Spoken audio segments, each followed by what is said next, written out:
Muy buenos días, iglesia. Dios les continúe bendiciendo. Hoy en el Día del Señor quiero enviarles un abrazo a todos, invitarles para que continuemos en oración y ayuno, porque no es fácil los tiempos que estamos viviendo. Extrañamos el congregarnos en la iglesia local, pero bueno, confiamos en el Señor que esto va a pasar, pero nunca va a ser otra vez igual. Van a ser las cosas diferentes. A medida que vayan dando permisos, pues tomaremos las recomendaciones pertinentes, obedeciendo y cuidándonos de una manera responsable, y que Dios nos permita volvernos a congregar y estar allí. Porque esto, aunque es un medio el cual Dios usa para que avancemos el reino de Dios, no hay nada como estar en la iglesia local. En verdad que se extraña. Damos gracias a Dios por este medio, porque yo sé que muchos están llegando a Cristo a través de los mensajes predicados de muchos de mis hermanos, de muchos hombres de Dios que avanzan el reino de una manera espectacular a través de estos medios electrónicos. Bueno, para mí una vez más, como nuestro hermano Juan y Charles y nuestro hermano Luis y todos los hermanos, pues es un privilegio también compartirles el Evangelio. Hoy quiero invitarles para que continuemos con la enseñanza de las bienaventuranzas y vayamos a Mateo capítulo 5, de los versículos 2 al 12. Mateo 5, versículos 2 al 12, y vamos a leer la palabra de Dios. Le invito para que tenga la palabra de Dios en su mano y me acompañe en la lectura.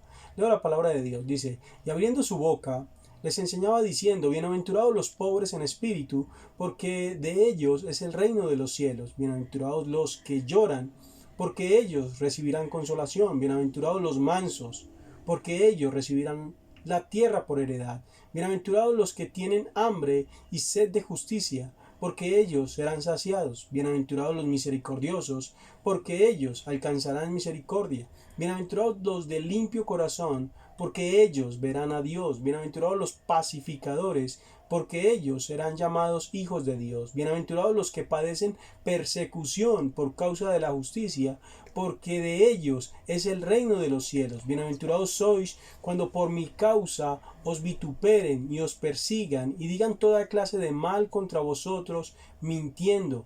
Gozaos y alegraos, porque vuestro galardón es grande en los cielos, porque así persiguieron a los profetas que fueron antes de vosotros. Amén. Vamos a orar. Padre, te damos gracias por tu misericordia y por tu bondad, y rogamos la asistencia de tu Santo Espíritu, oh Dios, una vez más, para que nos ayude a leer, a explicar, y que tu Santo Espíritu aplique tu palabra santa y poderosa en nuestras vidas, que nos consuele, que nos exhorte y que nos anime, Señor, entendiendo que solo somos un guante en tu mano, Señor, solo somos el vehículo en el cual tú transportas tu poderosa palabra, el mensaje que salva. En Cristo Jesús oramos. Amén. Quiero recordar una vez más la enseñanza anterior, de que hablábamos de pobres en espíritu. Bienaventurados los pobres en espíritu. El versículo 3. Quiero dar una breve introducción para conectar el versículo 4. El versículo 4. ¿Qué es la pobreza espiritual? ¿Qué es la pobreza espiritual? Hay que hacer la diferencia que un pobre es un hombre socioeconómicamente en una condición que no puede acceder a ningún recurso básico mínimo para cubrir sus necesidades en cuanto a los recursos materiales. O sea, es pobre física y materialmente. La pobreza espiritual, o lo que el Señor Jesucristo nos llama pobres en espíritu, es por consiguiente la carencia o ausencia de los recursos espirituales del reino de Dios. En resumidas cuentas, es una bancarrota espiritual. Una bancarrota espiritual. Estamos en la quiebra espiritualmente. La pregunta que surge es: ¿por qué viene la pobreza espiritual? Amigo y hermano, la pobreza espiritual es la consecuencia. Es la consecuencia de la indiferencia que conduce a la ociosidad. Es decir, sabemos lo que es bueno y lo que es malo. Sabemos lo que es pecado y que no es pecado. Y sabemos las consecuencias que trae consigo, pero aún así lo hacemos. La palabra de Dios nos dice que sabiendo hacer lo bueno y no lo hacemos. Esto es pecado. Isaías capítulo 5, el profeta Isaías en su libro, capítulo 5, verso 20, dice, ay, y esta expresión ay, es una expresión de dolor. Dice, ay de los que a lo malo dicen bueno y a lo bueno malo, que hacen de la luz tinieblas y de las tinieblas luz, que ponen lo amargo por dulce y lo dulce por amargo. El apóstol, el hermano de Cristo, Santiago, capítulo 4, verso 17, nos dice, y al que sabe hacer lo bueno y no lo hace, le es pecado, le es pecado.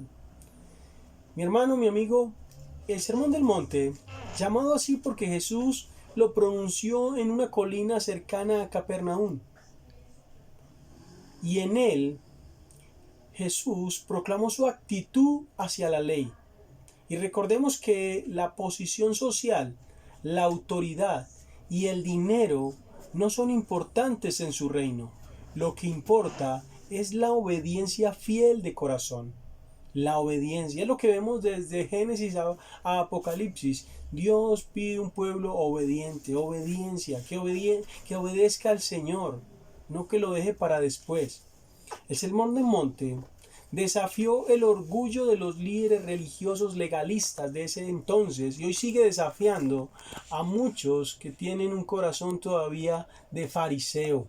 Hoy sigue desafiando a los líderes orgullosos de hoy en día.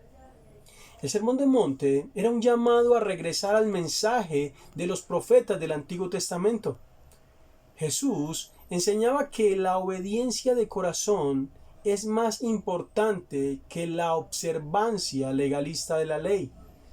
Los escribas y los fariseos una y otra vez decían a Jesús, es que la tradición dice, y Jesús los llevaba a la palabra de Dios. Jesús los llevaba una y otra vez a la palabra de Dios. Jesús llama a los discípulos y les dice, no esperen fama y fortuna. Jesús les dijo, esperen más bien aflicción, hambre y persecución. Sin embargo, les aseguró que serían recompensados, aunque quizás no en esta vida, pero al final sería bueno. Nosotros, amigos y hermanos, somos más que vencedores en Cristo porque Él ya ganó, Él ya nos dio la victoria. Y si todavía no es bueno, es porque todavía no hemos llegado al final. Pero el final es bueno, porque todo lo que hace Dios es bueno en gran manera. Y la promesa de nuestro Señor Jesucristo a sus discípulos, y si usted es un discípulo, es la que dice Juan capítulo 16, verso 33, que dice, en el mundo tendréis aflicción, pero confiad, yo he vencido al mundo. Y como alguien dijo de la siguiente manera, no hay nada que un cuerpo glorificado no solucione. No hay nada que un cuerpo glorificado no solucione. No hay cáncer, no hay enfermedad de virus. Un cuerpo glorificado no se enferma, no muere, hermano. Entonces no hay nada que un cuerpo glorificado no solucione. Yo te quiero decir, hermano, que si quieres vivir para Dios, debes estar dispuesto a decir y hacer lo que para el mundo parece raro. Deberás estar dispuesto a dar cuando otros desean quitar, a amar cuando otros odian, a ayudar cuando otros abusan. Y aquí conectamos y entramos a nuestro versículo, bienaventurados los que lloran, porque serán consolados. Y recordar una vez más que esta palabra bienaventurado quiere decir felices, dichosos, felices, dichosos. Es la bienaventuranza, dice un comentarista, ante la cual se siente más inadecuado. ¿Por qué? Porque nosotros lloramos hay veces por películas que nos da tristeza, o lloramos por un golpe que nos damos, o lloramos porque en algún remordimiento o dolor, pero pocas veces lloramos por el pecado. Y eso es lo que Jesús quiere enseñarnos en este mensaje. Bienaventurados los que lloran porque reconocen y saben que han ofendido a un Dios que es 3 veces santo. Jesús aquí habla de un lamento profundo por el pecado. Cuando Jesús dijo, bienaventurados los que lloran, al abordar este tema, tenemos que tener en mente 2 verdades. Primero, que estas cualidades del carácter son descriptivas de todos los cristianos.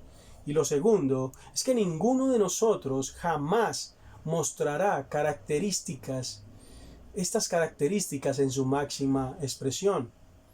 Pero debemos procurar crecer en cada una de estas dichas características. Debemos rogar para crecer en ellas. Una de las cualidades más difíciles de desarrollar es la de lamentarnos por nuestros pecados.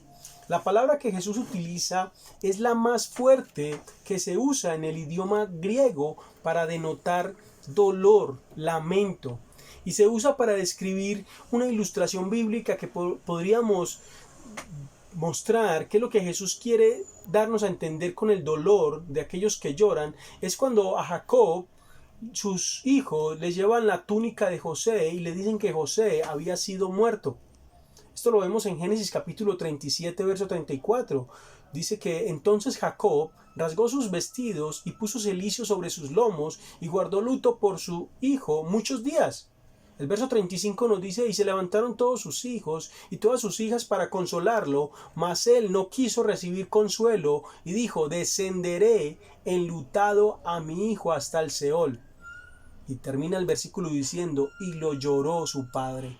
Y este es el lloro el cual Jesús nos está enseñando. Y lo lloró su padre. Y este es el lloro el cual Jesús va a consolar.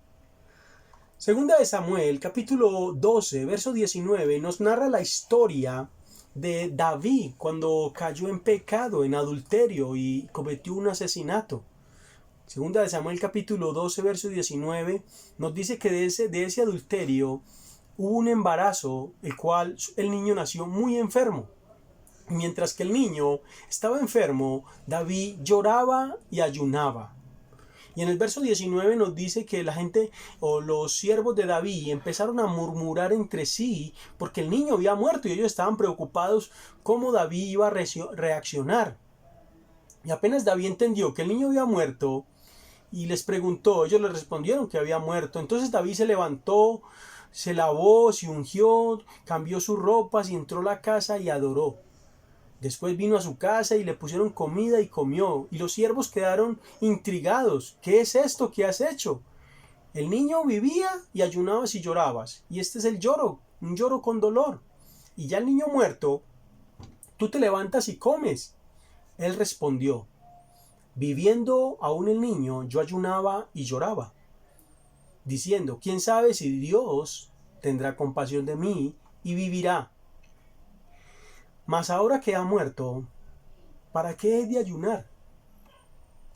¿Podré yo hacerlo volver? Yo voy a él, mas él no volverá a mí. Pero hay un contraste bien interesante en 2 de Samuel capítulo 18, verso 33, cuando muere Absalón. Cuando muere Absalón, el rey se turba. En el capítulo 18, verso 33 de 2 de Samuel, nos dice que entonces el rey se turbó y subió a la sala de la puerta y lloró. Y yendo decía así, hijo mío Absalón, ¿quién me diera que muriera yo en lugar de ti, Absalón, hijo mío, hijo mío? Y uno se pregunta, pero ¿por qué David llora por Absalón, que está muerto, y por el otro hijo que cuando murió no lloró, sino que siguió normal? Y la respuesta que podríamos dar es que la rebeldía de Absalón como hijo, la rebeldía contra su padre, su actitud, sabía David que Absalón no se fue para el cielo. Absalón descendió al infierno. Él se rebeló. Y por eso David dice, ¿quién me diera que muriera yo en lugar de ti, Absalón, hijo mío, hijo mío? Porque es mejor que muera un cristiano, porque el cristiano que muere va para el cielo, pero un hombre sin Cristo va para el infierno. Y por eso uno ve el contraste. Y lo que quiero resaltar aquí es que es el lloro, el dolor, el lloro y el dolor.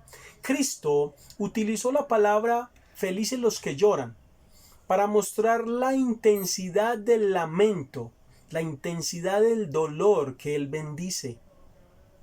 Sin embargo, Cristo no está hablando de la muerte.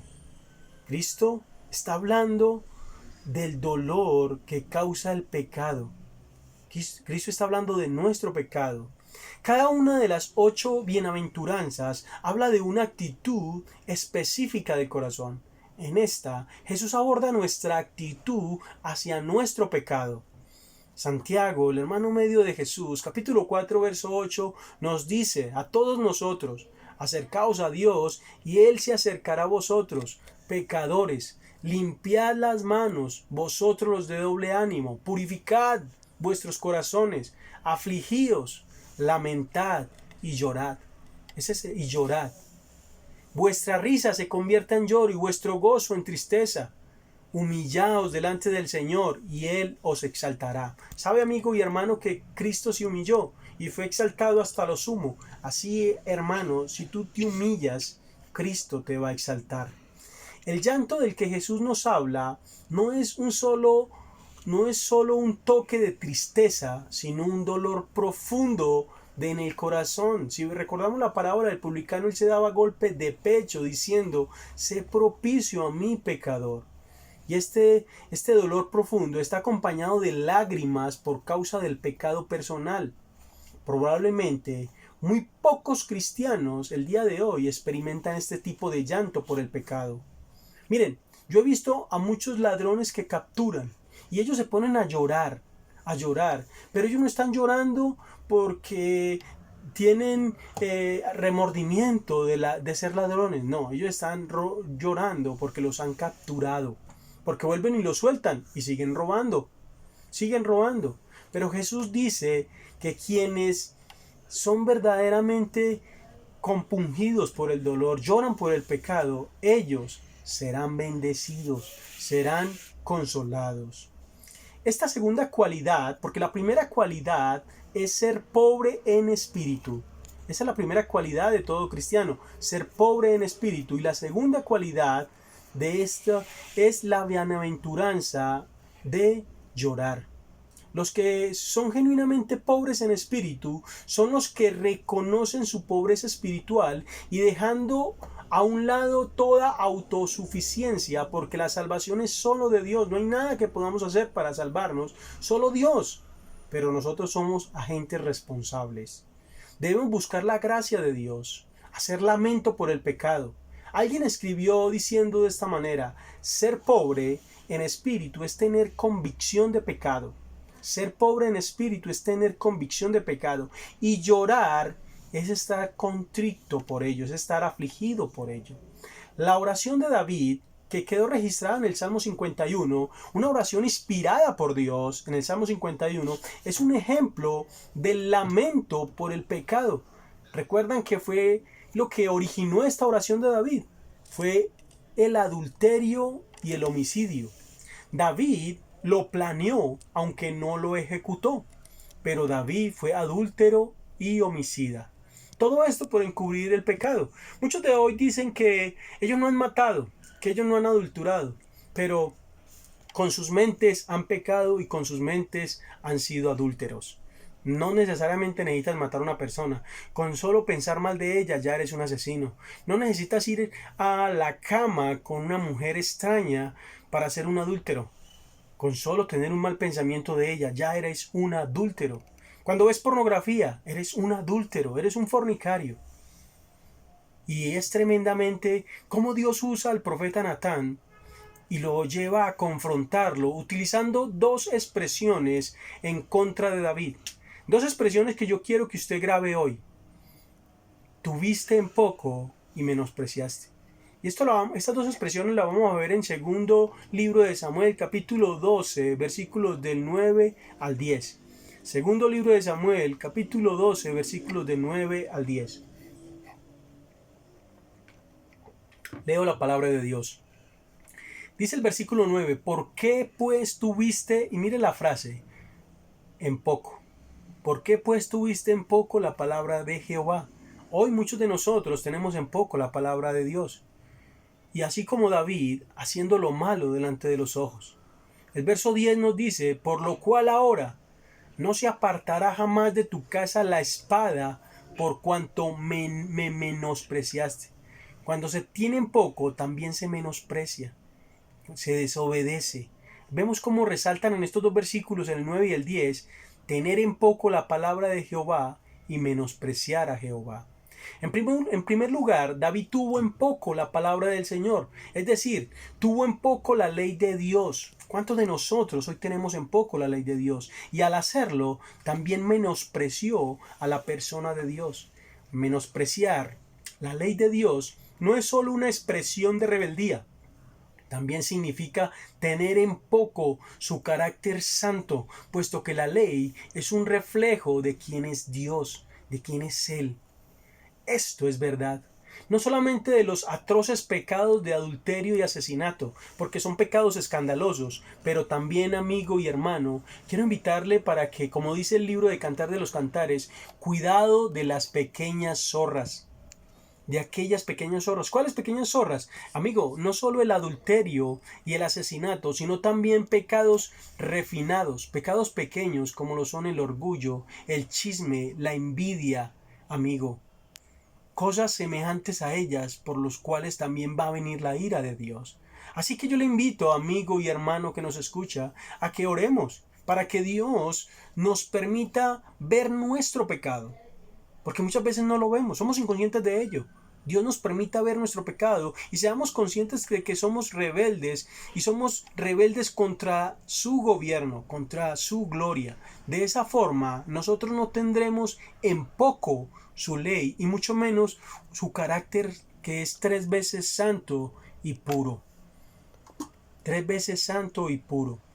El salmista en el Salmo 51, el Salmo de David, nos dice del verso 1 al 5: ten piedad de mí, oh Dios, conforme a tu misericordia, conforme a la multitud de tus pecados.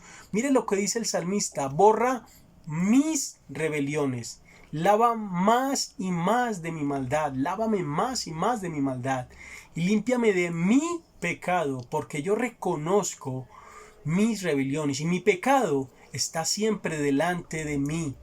Contra ti solo he pecado y he hecho lo malo delante de tus ojos, para que seas reconocido justo en tu palabra y tenido puro en tu juicio. He aquí que en maldad he sido formado y en pecado me concibió mi madre. David no nació de un adulterio ni de una fornicación. David sabía que sus padres Adán y Eva habían pecado y que ese pecado original él había sumado más pecado. Y la declaración más importante que hace David en la oración, en su oración, es en el verso 4, capítulo 59, verso 4, que dice: contra ti, solo he pecado. Todo pecado que usted y yo cometemos, amigo y hermano, se comete primeramente contra Dios y contra su ley. Muchas veces le hacemos daño al prójimo, abusamos de nuestras esposas, de nuestro prójimo, pero lo estamos haciendo primeramente contra Dios. La mayor ofensa del pecado siempre es contra Dios. Pecamos contra la gloria de Dios y jamás veremos la gravedad de nuestro pecado ni lloraremos por él hasta que le veamos como una falta contra el Señor Dios. El Salmo 51, el mismo salmista, en el verso 17 nos dice: los sacrificios de Dios son el espíritu quebrantado. Escucha, hermano, los sacrificios de Dios son el espíritu quebrantado, y un corazón contrito, o sea, un corazón afligido y humillado, Dios no despreciará. Quiero dar unas aplicaciones ya para terminar. El llanto por el pecado es solamente, se podría uno preguntar, ¿será solamente para los que llegan por primera vez a Cristo? Porque cuando muchos llegan a Cristo lloran. Pero no, amigo y hermano. El llanto por el pecado es un constante. Debe ser constante. Las palabras de Jesús están en un tiempo presente activo. De una manera podríamos decirlas literalmente: bienaventurados son los que continúan llorando. Jesús está pronunciando una bendición sobre aquellos cuya actitud hacia su pecado es de lamento. Una de las señales de si estamos creciendo espiritualmente nos la deja ver cuando estamos siendo pobres en espíritu y llorando por nuestro pecado. Mire, el apóstol Pablo en su primera carta, primera de Timoteo capítulo 1, versículo 15, dice: palabra fiel y verdadera, palabra fiel y digna de ser recibida para todos, que Cristo Jesús vino al mundo para salvar a los pecadores, de los cuales yo soy el primero. Y Pablo dice: no era, dejé de ser, yo soy el primero. Y por eso debemos vivir en una constante batalla contra nuestro pecado. Tenemos muy poco dolor por el pecado, porque no entendemos que lo cometemos principalmente contra Dios. El pecado hace que nos sintamos culpables y nadie quiere sentirse culpable. A nadie le gusta sentirse así. Nosotros estamos quebrantando la ley. Y sabe, Dios es amor, pero también Dios está irado. Dios es fuego que consume. El Señor está irado con el pecador. El Salmo capítulo 7 verso 11 nos dice que Dios es un juez justo y Dios está airado contra el impío todos los días. Si no se arrepiente, Él afilará su espada, armado tiene ya su arco y lo ha preparado. Amigo, si esta enseñanza te hace ver que tú eres un pecador de los cuales todos necesitamos arrepentirte, porque no hay pecado tan grande que Dios no pueda perdonar, pero no hay pecado tan pequeño que no necesite ser confesado. Ven a Cristo, haz un giro de 180 grados, aléjate del pecado, ven a Cristo, ama lo que odiabas y odia lo que amas. Así es, ama lo que odias, porque cuando no tenemos a Dios, nosotros odiamos a Dios y amamos el pecado. Yo te invito para que odies el pecado y ames a Dios. Hay una aplicación más de esta bienaventuranza y es que ¿qué debemos hacer con una sociedad que se está hundiendo en las profundidades terribles de pecado como el aborto, la inmoralidad, el asesinato, la deshonestidad y otros pecados? ¿Cuál debería ser nuestra actitud hacia esa maldad? Y es la actitud que tomó el sacerdote Esdras, un hombre que era justo. Y Esdras, cuando los judíos regresaron, Esdras capítulo 9, versículo 6, nos dice de la siguiente manera: dije, Dios mío, confuso y avergonzado estoy para levantar, oh Dios mío, mi rostro a ti, porque nuestras iniquidades, y Esdras se incluye allí, nuestras iniquidades se han multiplicado sobre nuestra cabeza, y nuestros delitos han crecido hasta el cielo. Desde los días de nuestros padres, o sea, Adán y Eva, hasta este día, hemos vivido en gran pecado y por nuestras iniquidades nosotros, nuestros reyes y nuestros sacerdotes hemos sido entregados en manos de reyes, en manos de los reyes de la tierra, a espada, a cautiverio, a robo, a vergüenza que cubre nuestro rostro como hoy día. Esta es la actitud que debemos tener en nuestra época. Debemos llorar por nuestro pecado, pero también orar y llorar por el pecado de nuestra nación, por el pecado de nuestro país, por el pecado de nuestros familiares. Debemos llorar y clamar que Dios les salve, que Dios tenga misericordia como la ha tenido de usted y de mí. Y de la misma forma, desear que Dios les salve. Jesús dijo que los que lloran serán consolados. ¿Cómo serán consolados? La respuesta es la experiencia del perdón. Dios nos consuela perdonándonos y dándonos vida eterna. Esta es la seguridad que dice Pablo en capítulo 5 de Romanos verso 19. Porque así como por la desobediencia de un hombre los muchos fueron constituidos pecadores, así también por la obediencia de uno los muchos serán constituidos justos. Y el versículo 21 de Pablo dice: para que así como el pecado reinó para muerte, así también la gracia reine por la justicia para vida eterna, mediante Jesucristo nuestro Señor. Vamos a orar, hermanos, que Dios les bendiga. Cristo está en todo el pasaje. Y hermanos, sigamos confiando en Dios. Él es nuestra roca y nuestra fortaleza. Un buen día del Señor. Padre Santo, yo te ruego que bendigas a la iglesia, que avanza tu reino, bendice a los hermanos, fortalécelos, dirígeles en todo lo que hagan, oh Dios, y que cada día busquemos a ti, Señor, con toda nuestra fuerza, con toda nuestra mente y con todo nuestro corazón. Bendíceles, Señor, en este y todos los días, en el nombre de Cristo Jesús. Amén.